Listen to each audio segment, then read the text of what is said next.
Hi folks, welcome to the Stats and Probability Review. A few little disclaimers here up on the screen. If you want to read through, just press pause.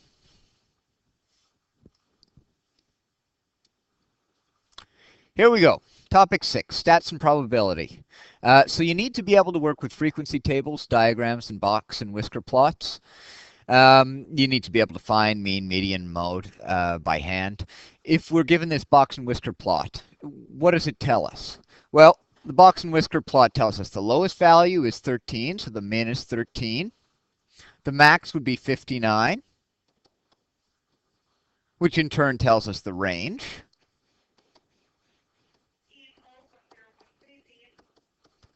Would be 46. It also tells us right here that the median is 32. So if you lined up all the values from lowest to highest, the middle number would be 32. The first quartile is 25, and the third quartile is 47, meaning the interquartile range is just 47 minus 25, or 22. That tells you that the middle 50% of data lies between scores of 25 and 47.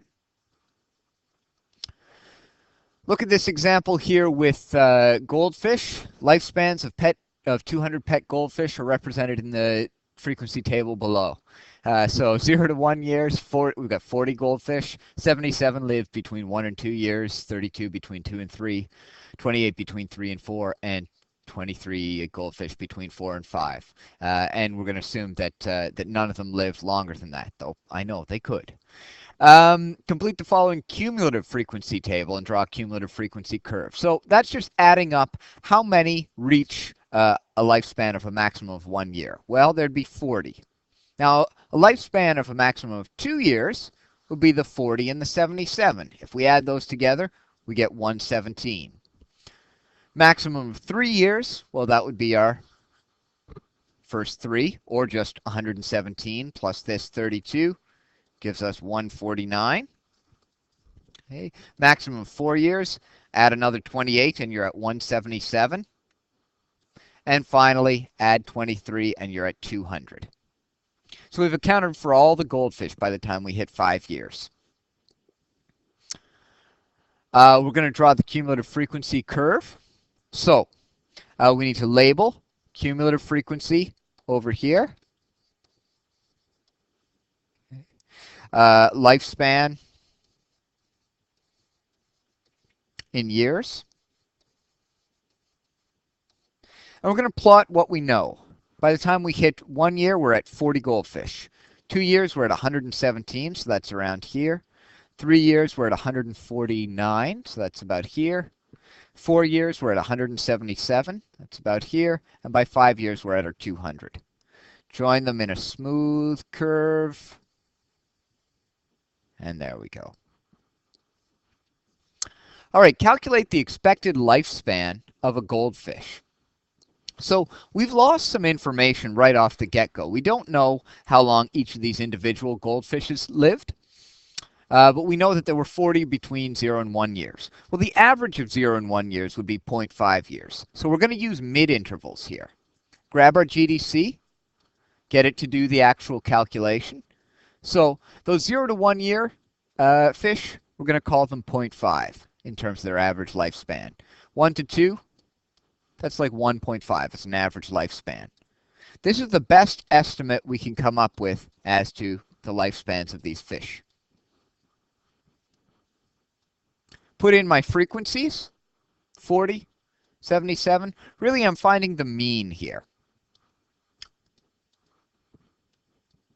using the mid-intervals. They may let you know in the test that they want you to use mid-intervals, or you may have to infer it.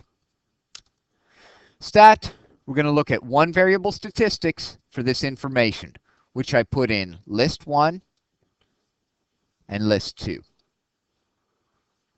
what it's telling me is that the average lifespan is 2.09 years. The next thing we're asked for is the standard deviation. And we can find that right on the calculator. We've got 1.27 years. And that showed up right here. Next thing we're asked to do, use your cumulative frequency distribution to estimate the median lifespan of a goldfish to one decimal place. Well, we've got 200 goldfish. So the middle goldfish is like the 100.5th goldfish, or for all intents and purposes, the 100th goldfish. Let's figure out where that puts us on our cumulative frequency polygon. It looks to me like we're around 1.7 or 1.8. Likely you get the mark either way. I'm going to go with 1.8 here, years. Again, we don't have the raw data for the lifespan of each goldfish, so this is the best we can do, is to use the cumulative frequency graph. A goldfish is considered mature if it's more than 2 years old. A goldfish is selected at random. This is where we're getting into the probability. What's the probability that it's not mature? So let's take a look up here. From our cumulative frequency graph, or a table rather, we can see that 117 goldfish are less than or equal to 2 years old. That's 117 out of 200. Or if you did that in your calculator as a decimal, or by yourself as a decimal, 0.585. Moving on, some probability terms just to be familiar with. If we see this A, U, B, that's the union of the sets A and B. It means A or B or both. Okay, so the U means the word or in the Boolean sense, one or the other or both. And it would correspond to this area on your Venn diagram, A or B or both. If you see this A with the sort of N looking thing, that means the intersection of A and B, which means and. So where in this diagram would we have A and B, both A and B? Would be right here, where they intersect. Not all sets are going to intersect, though. We'll look at that a little more down below. PA line B. Well, the line means given that. So it reads the probability of the event A given that B has occurred. The probability of event A given that B has occurred is given by this formula called Bayes' theorem, which we'll talk about a little bit below and put to use in the actual examples. But it tells you that a probability A given that B is the same as the probability of both over the probability of event B. Complementary events. Okay. They're sort of opposite events. If the event A is being late for school, then its complement means not being late for school. And since an event is guaranteed to either occur or not occur, if you add up the probability of some event and its complement, you should get 1, and you always will. So this is true. Mutually exclusive events are events which cannot occur simultaneously. So if we consider a deck of cards and let event A be drawing a club and B be drawing a red card, then in a single draw, those events are mutually exclusive because you can't have a card that's both a club and is red. All the clubs are black. For mutually exclusive events, we know that the probability of both is 0. That's essentially the definition of mutually exclusive events. And if you wanted the probability of A or B, it would just be event A plus probability of event B. So in this case, if A is drawing a club and B is drawing a red card, we'd be looking at probability of a club, 13 out of 52, plus probability of a red card, 26 out of 52, which would give us 39 out of 52, or 0.75. Notice if you drew the Venn diagram for mutually exclusive events, the circles for A and B wouldn't intersect. They'd be what's called disjoint sets. So since they don't intersect at all, the probability of both at the same time is 0. If events are not mutually exclusive, then we have events that can occur simultaneously. So if we consider this deck of cards again and say C is drawing a heart and D is drawing a queen, then in a single draw, you can satisfy both of those conditions. You can get a card that's both a heart and a queen, namely the Queen of Hearts. For not mutually exclusive events, this is true. And it's actually true for mutually exclusive events as well. It looks a lot like our formula up above. Probability A or B is probability A plus probability of B. And we have to minus off the case of both because it's been really double counted if you look at the Venn diagram, which we will in a second. If you're not sure about exclusivity, always use this formula here. And this one's given in your formula booklet. Because it will work for mutually exclusive events as well. It's just you'll be minusing off or subtracting 0 at the end. So let's take our case here of drawing a heart or a queen. So probability of a heart is 13 out of 52. Probability of a queen, there are 4 out of 52 that are queens. Minus the probability of both, there's one card that is both a queen and a heart. That would give us 16 out of 52 or 4 out of 13. If we wanted to draw the Venn diagram, which is definitely an easy way to approach this, you could look at it this way. Hearts, queens, there's one that's both. 3 cards are just queens, and 12 cards are just heart, but not queens. That gives us our 16 cards out of 52. So you can see there the reason why we needed to minus off the 1. If I count them here and then count them again, meaning the heart and the queen, twice, I have to minus it off over here, subtract it off.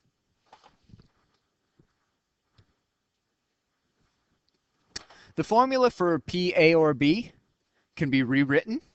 All we're doing is rearranging, and it can give you a formula for P, A, and B. So I'm solving this one up here for P, A, and B.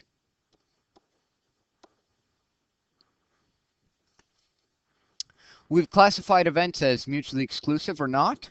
You can also classify them as independent or dependent. If 2 events are independent, then the outcome of one event does not affect the probability of the other occurring. So if we look at 2 events of tossing a coin and rolling a die, say if you were looking at the probability of getting a head and rolling a 6. What you get on the coin makes no difference to what's going to happen on the die. These are clearly independent events.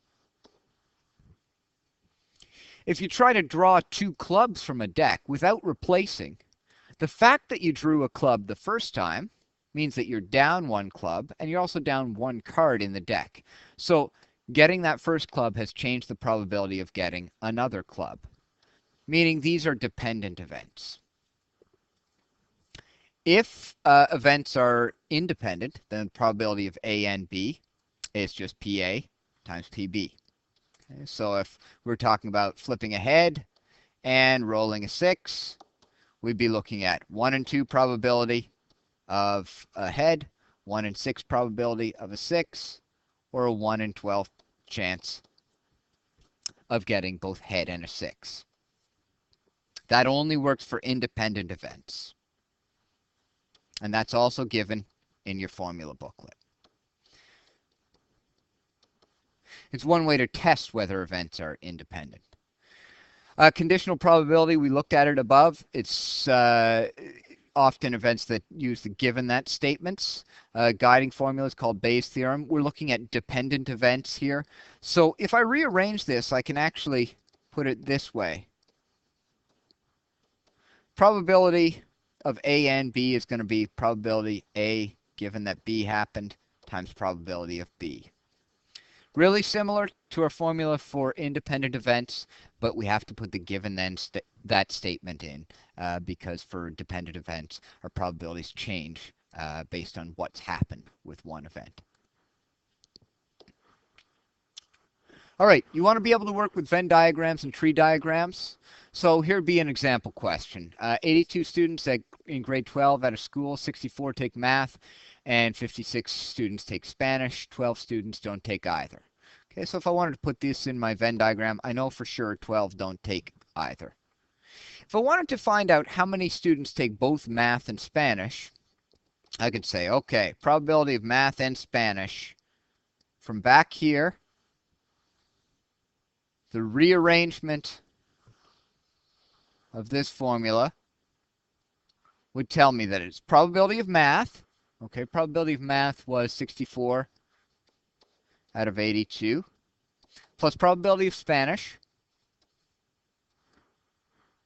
56 out of 82, minus probability of math or Spanish. Now, 12 students don't take either. That means 70 of them take math or Spanish. Add these together, we're going to get 50 out of 82, which means 50 students. To be honest, that's probably not the way I'd go about solving it, but it's a good, fairly formal way to do it. What I would likely do is put in my 64 in math, put in my 56 in Spanish, and say, how many am I over by now? If I add up my numbers, I'm at 132 students. I should only have 82 students, meaning I'm over by 50. And that's the number that should go in the middle. So either one of those ways will get you to these numbers. 50 students are taking both math and Spanish, meaning that 14 are taking just math and 6 are taking just Spanish. Given that a student takes math, what's the probability that he or she does not take Spanish? Okay, does not take Spanish, given that he or she takes math.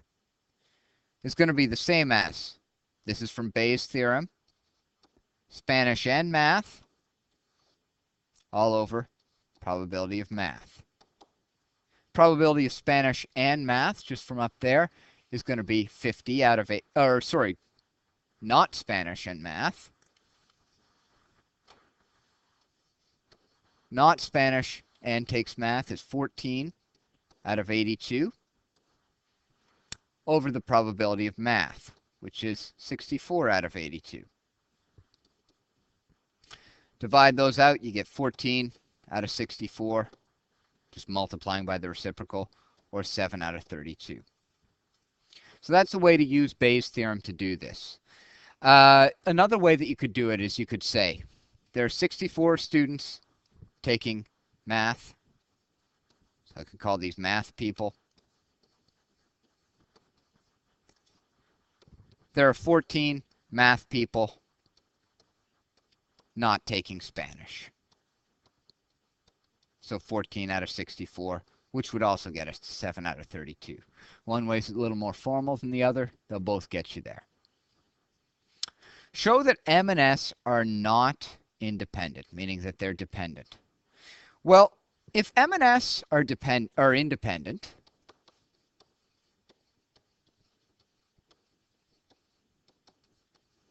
then this should be true.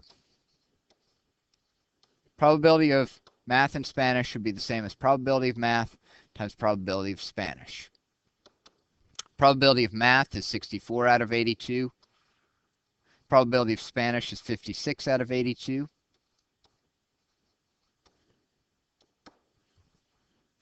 Okay, let's find out what that gives us. 64 out of 82 times 56 out of 82, 0.533. That's if they are independent. Then this thing has to hold true, this equation. Probability of math times probability of Spanish equals probability of math and Spanish. In reality, though, probability of math and Spanish is 50 students out of 82. I wonder if that's the same decimal representation. 50 divided by 82, no, it's 0.610. Okay. So that's saying that probability of math in Spanish is not equal to probability of math times probability of Spanish. These can't possibly be independent. If they're independent, this has to hold true.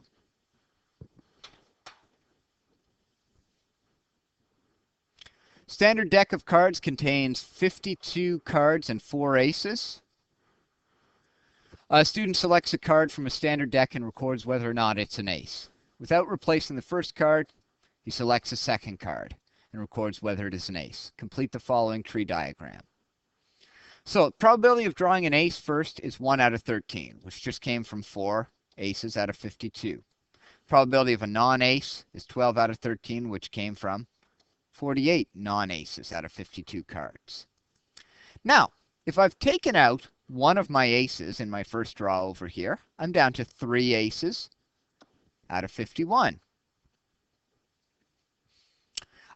If I get an ace, then a non-ace over here, I've still got 48 non-aces left out of 51.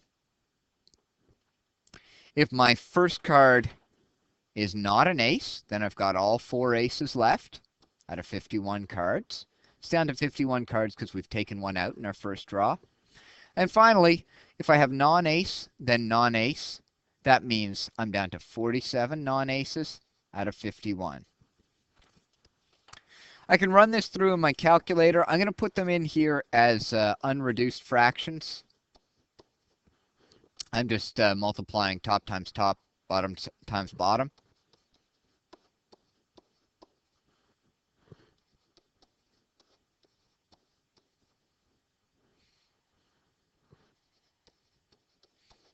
If these were going to be your final answers on an IB assessment, you'd either want to give them correct to 3 sig figs or as a reduced fraction. Okay, so that first one would be 1 out of 221. What's the probability of drawing no aces? Well, it's right here, the path that led us from no ace to no ace. 564 out of 663.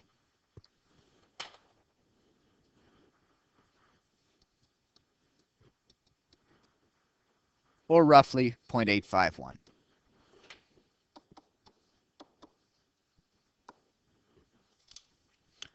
What's the probability of drawing exactly one ace? Okay, well, that could mean no ace then ace, which is this situation, or ace then no ace, which is this situation. Since it's one case or another, we're going to be adding up these probabilities, which gives us 96 over 663. And this is one of the reasons I left them as unreduced fractions, so it doesn't do a whole lot for us in this case. They're easy to add if they all have the same denominator. 96 divided by 663, 0.145.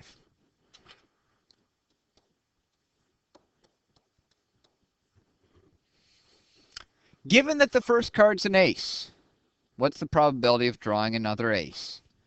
So, probability that the second one's an ace, given that the first one is an ace.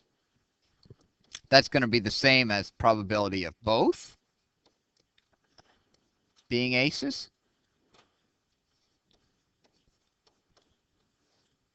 over the probability that the first was an ace. Probability that they were both aces was 3 out of 663. Probability that the first was an ace was 1 out of 13.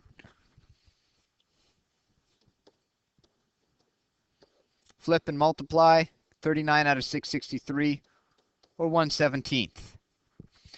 Now, you might be saying, there's an easy way to do that. Given that the first card is an ace, what's the probability of drawing another ace? It's right here in the tree diagram. 3 out of 51. That's the probability of drawing a second ace, which is the same as 1 out of 17. So you could have used the tree diagram to save yourself all that work and just written 3 out of 51 equals 1 out of 17, or write it to 3 sig figs. Binomial probability distributions. These come up when a single event's repeated multiple times and there are only really 2 outcomes, success or failure. Generally, we're going to say that there are n events, each with a probability p of success. And we're going to be looking for r successes. And this formula is in your formula booklet. where N is the number of events, R is the number of successes, and P is the probability of success.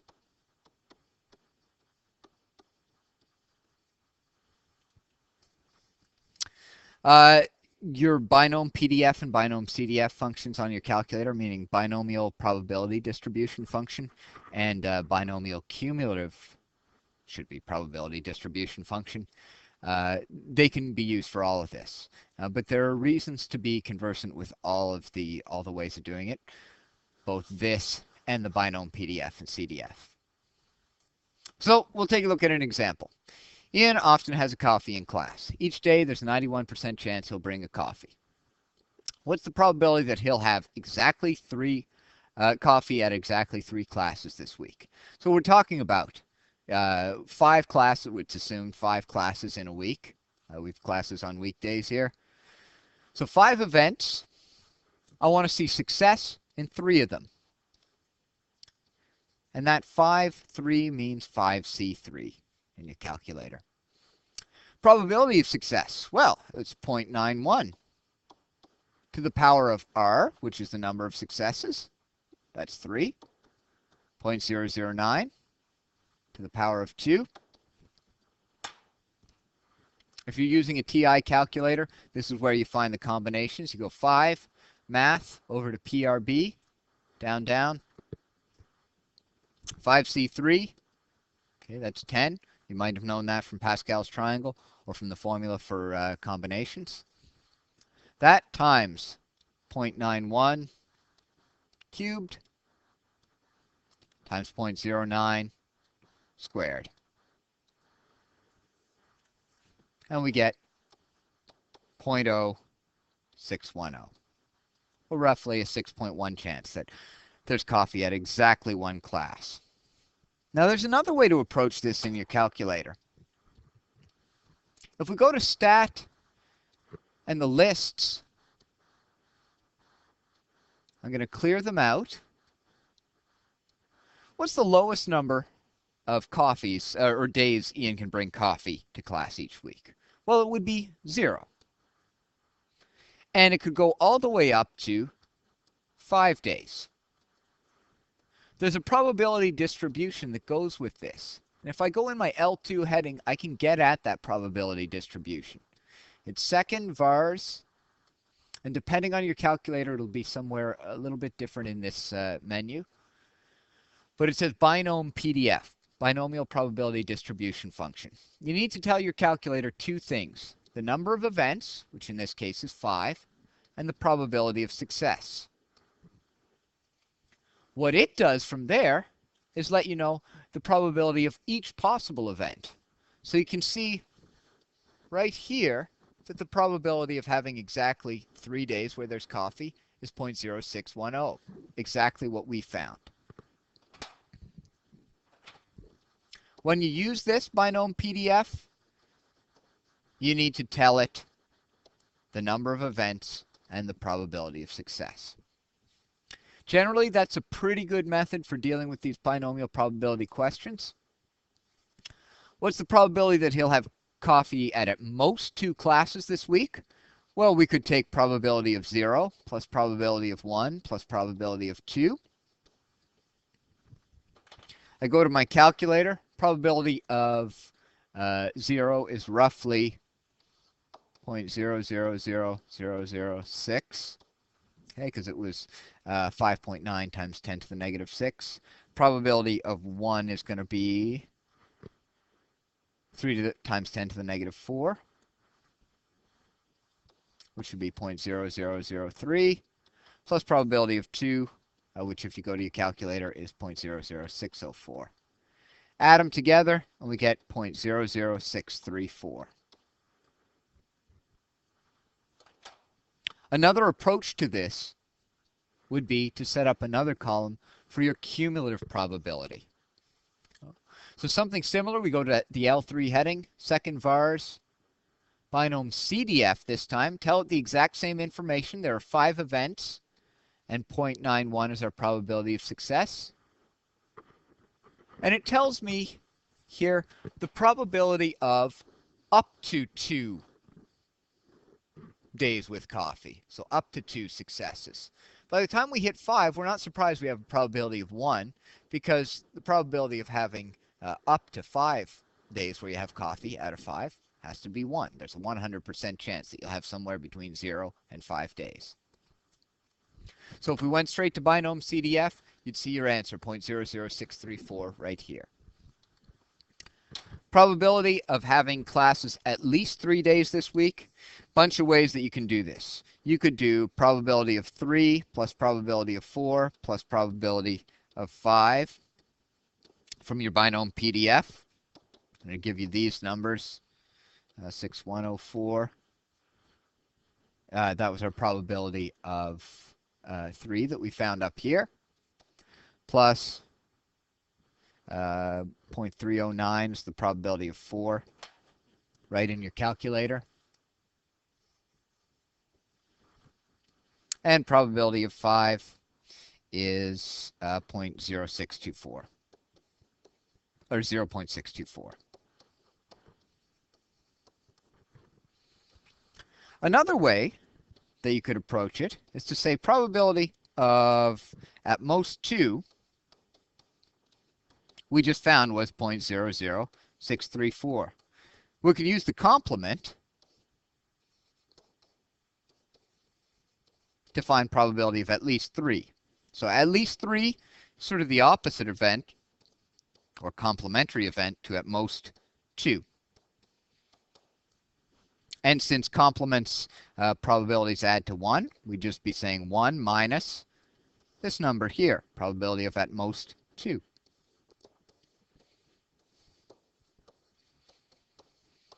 Two fairly straightforward ways of getting to this probability of at least 3 classes.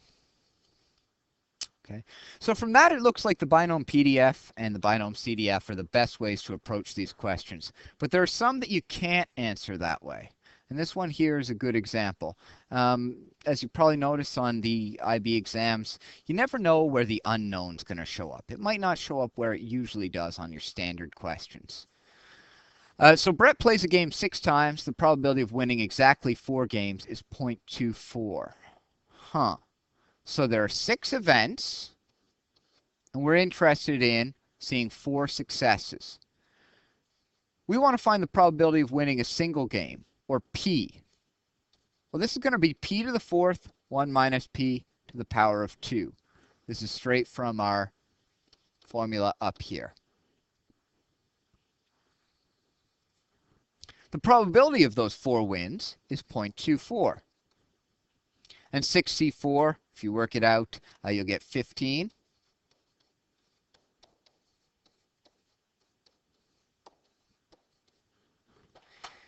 It would be a foolish thing to try and solve this analytically.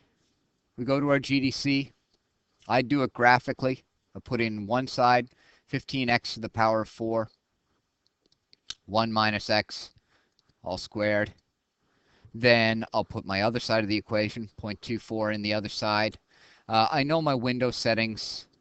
Well, my maximum possible x value is going to be 1 here because it's a probability. Can't be bigger than 1. My y's, I'm looking at a horizontal line that goes at 0.24. So I might go up to, I don't know, 0.4 or something.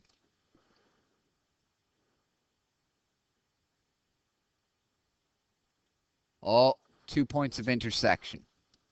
So I'll go second, intersect, first curve, second curve. Looks like there's something around 0.5, and there is a solution at p equals 0.506. The reason that you'd want to have a decent window setting here is so that you can see there's also a second solution. Looks like it's around 0.8. Yep, 0.805.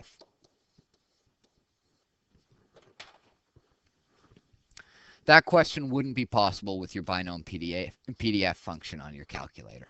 Okay. Expected value. Okay, these are questions that rely on probabilities and some sort of quantifiable value for each outcome.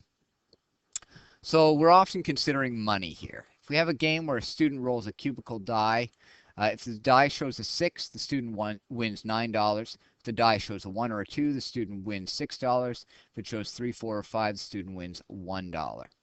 The expected value of the game, and this is given in your formula booklet, but probably the best way is just to have a basic understanding here of it being the sum of the probability of each event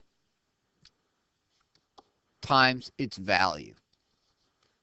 So rolling a 6, there's a 1/6 chance of rolling a 6, and that's worth $9. So 1/6 times 9 plus die shows a 1 or a 2, student wins $6. There's a 1 out of 3 or 2 out of 6 chance of getting a 1 or a 2 on your cubicle die times $6. If it shows a 3, 4, or 5, there's a 1/2 chance or 3 out of 6 chance of showing 3, 4, or 5. Student wins $1. So this is essentially 1.5 plus 2 plus 0.5 or 4. What that's telling you is that the average game is worth about $4, or well, is worth $4. Now, no single game is actually going to win you $4. But if you play it again and again and again and again, you can expect the average game to be worth $4. The cost is $4.75 to play. Is it a fair game? Fair means the cost of playing is the same as the expected value. So clearly in this case, no, it's not fair. It's a great game if you're the person running the game. It's not a great game if you're the person playing the game.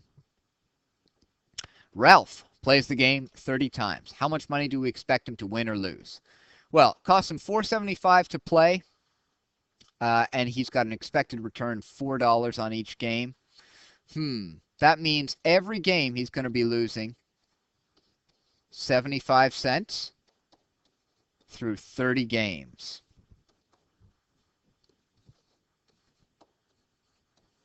So we can expect a loss of $22.50. All right, normal distribution. If a random variable is normally distributed, then these are just some basic guiding principles. 68% of the population lies within one standard deviation of the mean. So I'm going to draw the normal distribution here. I'm trying to draw it symmetrically. Unfortunately, my artistic skills are lacking. What you should know, though, is that it never actually touches the x-axis. The x-axis is an asymptote. In the middle of the graph, you'd have the mean, and we could move in standard deviations above and below the mean.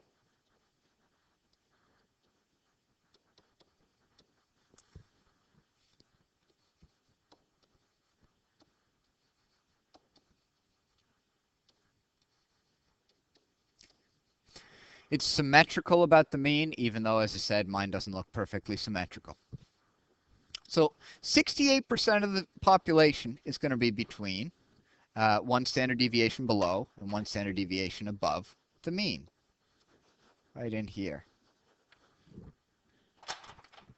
95% of the population is going to fall within 2 below and 2 above. And 99.7 are going to be within 3 standard deviations, meaning 3 above and 3 below. What that means for most questions is that you'd need a new curve for every scenario.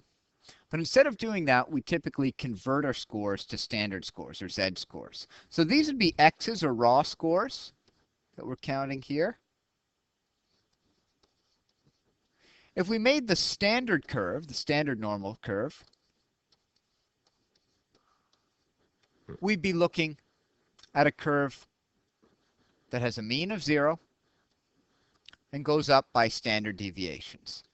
So a z-score of 1 means you're 1 standard deviation above the mean. Positive z-scores are above the mean, negative z-scores are below the mean. The mean itself has a z-score of 0, and standard scores are computed with this formula that's given. The total area under the standard normal curve is 1.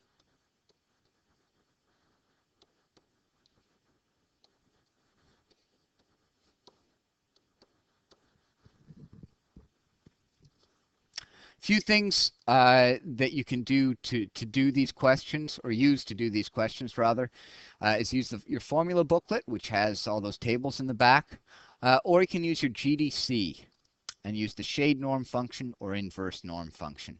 Now, those might not be the only ways that you can deal with these types of questions. They're the two that I happen to use. If you do something else that works well, great. So if we want to determine the area to the left of a z-score of 1.23, I often like to start by drawing the curve. There's my curve. A z-score of 1.23 is somewhere to the right of the mean. I'm looking at this area. With my calculator, what I'd do is set some decent window settings. So this isn't necessary. This is just so it'll look pretty. Go from -5 to 5. Y max of 0.4 sounds pretty good. I'm going to quit. And I go to second and vars. And I'm going to draw with my shade norm. Now it needs to give me a left boundary and a right boundary. Okay, my left boundary here is -infinity. It keeps on going forever. But since the curve gets so close to the x-axis, as long as I put in some fairly large negative number, it's not going to make a difference, especially to 3 sig figs. So I'm looking at the area from -10,000 or 100,000 as my standard deviations to the left of the mean, all the way up to 1.23. If I press enter, I'd still get that other graph in there.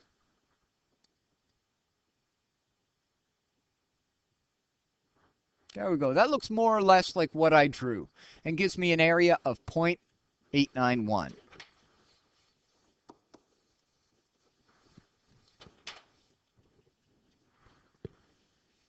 I'm going to get rid of those graphs.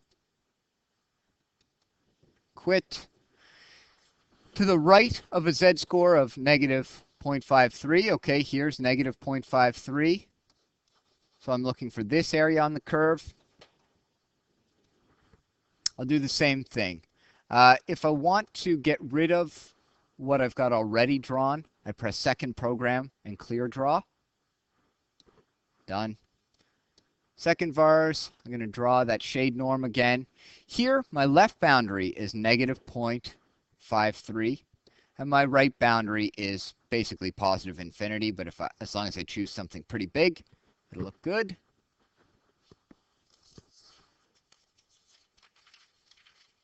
And that gives me an area of 0.702.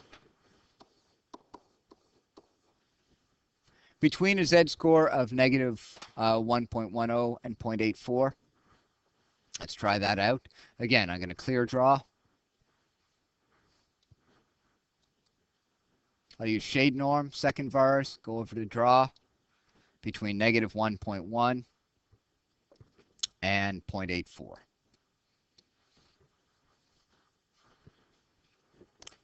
Would have been nice if I had drawn it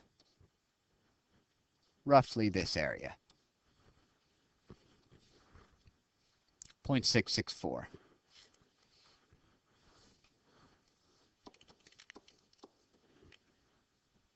Okay. We can do the same with the other ones. You may want to pause and do these. Realize that z less than means to the left of. And if you run this through, you should get 0.966. Z greater than means to the right of. This would be a positive z-score. So you'd expect an answer here less than 0.5. And indeed you get it, 0.378. And here we're looking at between -0.54 and 1.45. So this area, which is 0.632.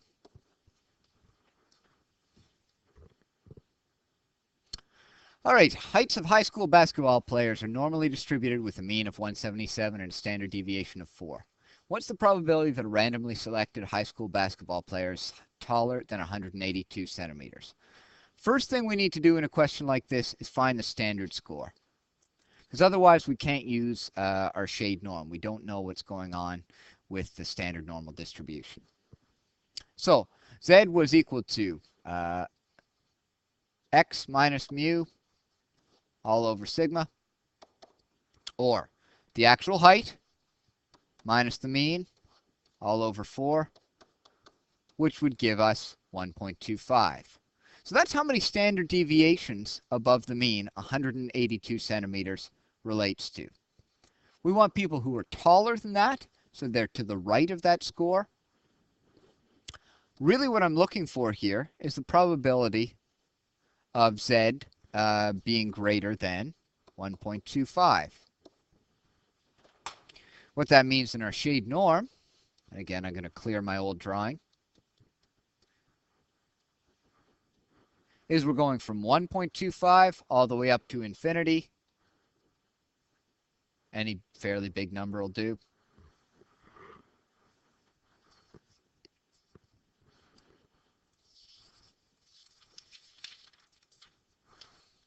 And we get 0.106.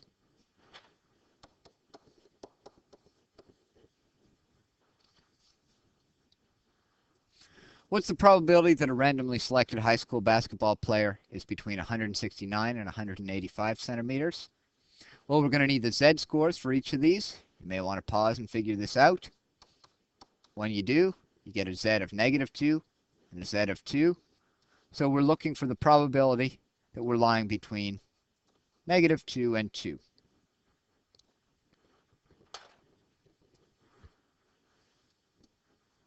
Clear the drawing.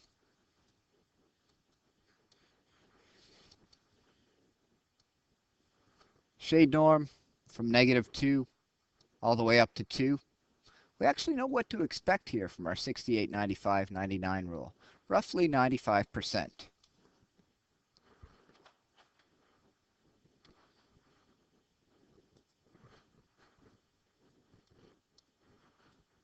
.9545 or 0.955.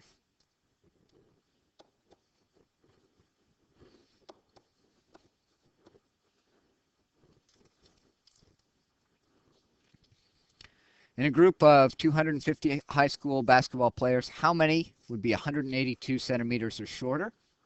Well, we expected probability of them being greater than 182 centimeters to be 0.106.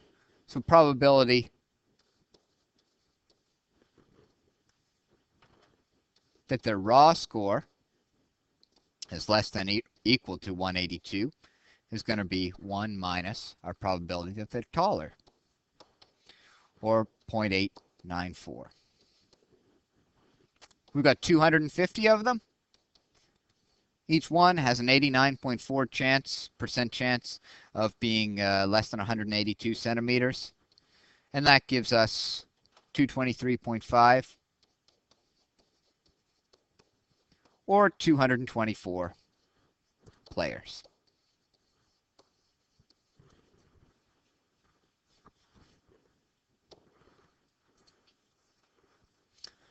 Okay. A test has a mean of 75 and a standard deviation of 13. Results on the test are roughly normally distributed. 80% of test takers are expected to pass the test. Find the passing mark. So really they're saying marks are normally distributed. There's some mark over here that 80% of test takers are going to make, at least. And that means that 20% of test takers are going to fail it. If we look at that in terms of areas under the standard normal curve, this would be an area of 0.8 to the right and an area of 0.2 to the left of whatever mark that we're interested. I don't know, we could call it A or K. So there's some mark over here. Looks like we want a score that has an area of 0.2 to its left. The Z score that corresponds to this is, you can go to inverse lookup in your formula booklet, or you can do it in your calculator. Second vars, go down to inverse norm, and just tell it the area. So with inverse norm, you tell it area to the left of this score, and it gives you the corresponding Z score. Corresponding Z score is negative 0.842.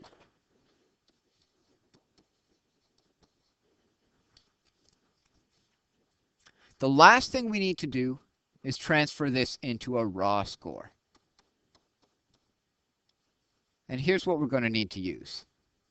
The z-score, which we know is negative 0.842, is the raw score, which we don't know, minus the mean, all over the standard deviation of 13. If you take a second and solve that, you'll get x is 64.1.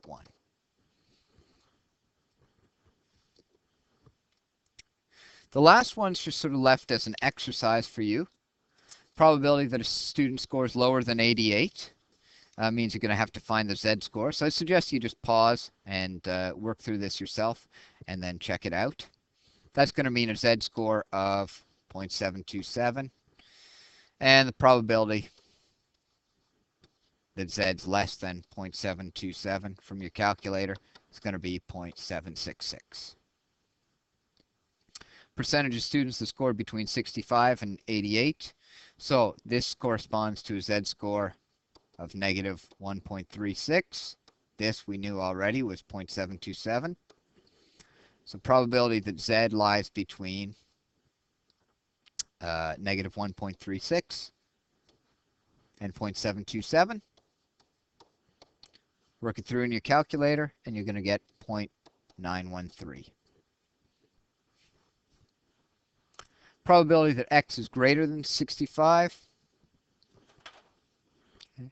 Again, we know what z-score that corresponds to, so we go second vars shade norm, negative 1.36, all the way up to a big positive number. Notice it's drawing over my old one this time. It doesn't look very nice, but it will still calculate the area properly. And even if you had a horrible window setting, you'd still get this. I'm sorry, the 0.913 was the right answer for this. B should have been 0.679.